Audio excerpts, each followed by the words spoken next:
In the rich tapestry of Indian spiritual thought, there are figures who shine with a unique and profound light, their teachings illuminating paths for generations to come. One such luminary was Guru Nanak Dev Ji, the founder of Sikhism and the first of the 10 Sikh gurus. His life was not merely a sequence of events but a divine play, designed to awaken humanity to a simpler, more profound truth.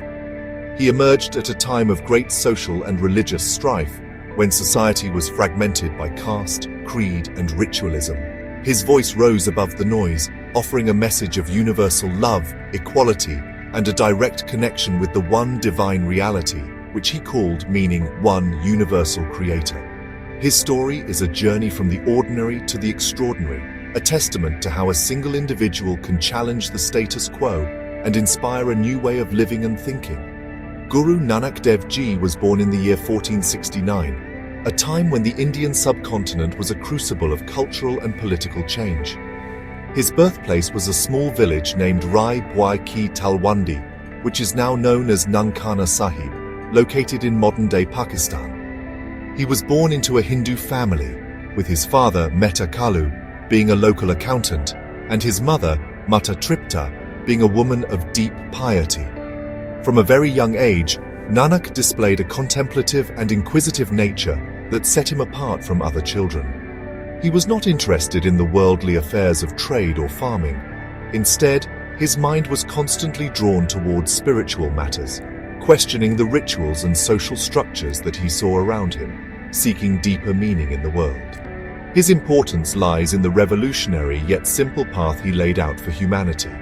He was not just a reformer who sought to correct the ills of existing religions.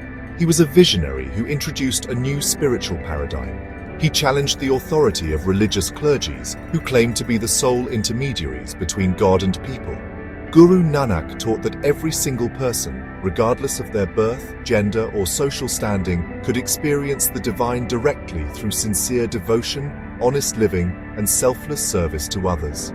He broke down the walls that divided people, advocating for a society built on the principles of equality, justice, and compassion. His life and teachings became the foundation of Sikhism, a faith that now has millions of followers across the globe, all guided by his foundational wisdom. The early signs of his divine mission were apparent throughout his childhood and youth. Stories abound of his deep wisdom and spiritual insight, which often left his elders and teachers astonished. One famous account tells of his refusal to participate in the sacred thread ceremony known as the. He questioned the purpose of a thread that could break or be lost, arguing that a true sacred thread should be one of compassion, contentment, and truth, woven into the very fabric of one's soul. This incident was not an act of rebellion, but a profound teaching, illustrating his focus on inner virtue over external symbolism. It was this clarity of thought and unwavering commitment to truth that would later define his role as a guru, a spiritual guide for the world. At the heart of Guru Nanak's teachings is the revolutionary concept of. This is the opening phrase of the Sikh Holy Scripture, the Guru Granth Sahib, and it encapsulates the essence of his entire philosophy. It translates to, "There is but one God, or one universal creator." For Guru Nanak, this was not just a theological statement, but a lived reality. He saw the same divine light shining in every living being, whether they were a king or a pauper, a Hindu or a Muslim, a man or a woman. This belief in a single, formless, and all-pervading divine presence rendered all social and religious divisions meaningless. He urged people to look beyond superficial labels and recognize the shared humanity and divinity that connects us all. From this central idea of oneness flowed three fundamental pillars that form the practical basis of a Sikh's life. The first is, which means to remember and meditate on the name of God. This is not a mechanical chanting of words, but a constant, conscious effort to keep the divine presence in one's heart and mind throughout the day. It is about aligning one's thoughts and actions with divine will, fostering a state of mindfulness and gratitude. By remembering the Creator, one purifies the mind of ego, greed, and anger, and cultivates virtues like love, humility, and peace. This practice is the internal anchor that keeps one connected to the divine source. The second pillar is, which translates to earning an honest livelihood. Guru Nanak emphasized the importance of hard work, integrity, and self-reliance. He was against asceticism or renouncing the world to find God. Instead, he taught that one could be spiritually enlightened while living as a responsible householder. This principle condemns exploitation, laziness, and dishonesty in one's profession. It encourages individuals to contribute positively to society through their labor, viewing work not just as a means of survival, but as a form of worship. By engaging in honest work, one lives a life of dignity and respect, becoming a productive and ethical member of the community. The final and perhaps most visible pillar of his teachings is, which means to share what one has with others. This principle promotes selfless service and the sharing of resources with those in need, regardless of their background. It is the practical expression of the belief in oneness, as helping others is seen as serving God. The most prominent institution born from this teaching is the free community kitchen found in every Gurdwara or Sikh place of worship. Here, everyone sits together on the floor, sharing the same meal, an act that powerfully dismantles hierarchies of caste and class.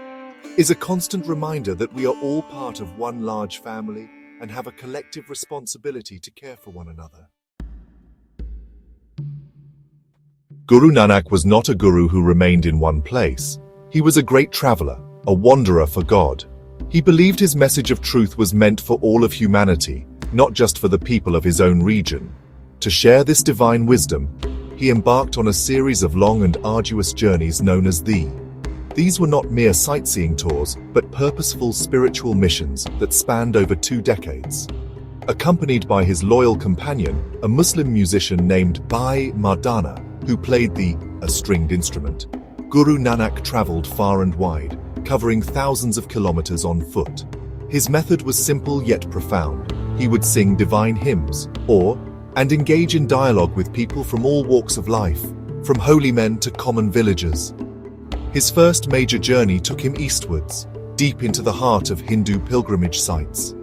He visited places like Haridwar, where he challenged meaningless rituals by throwing water in the opposite direction of the crowd, explaining he was watering his fields back in Punjab to show the futility of offering water to ancestors in the sun. He traveled to Jagannath Puri, where he taught the true meaning of a ritual of worship with lamps, by singing a hymn that described the entire cosmos, the sun, moon and stars, as lamps performing a grand natural arti for the Creator.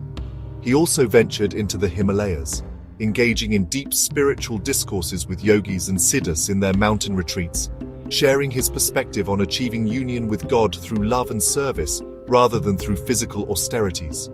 The subsequent journeys saw him travel south to Sri Lanka and west into the heart of the Islamic world. In the west, his travels took him to Mecca, the holiest city in Islam. A famous story recounts how he lay down to rest with his feet pointing towards the Kaaba. When a religious official angrily told him not to point his feet towards the house of God, Guru Nanak calmly replied, "Then please turn my feet in a direction where God does not exist."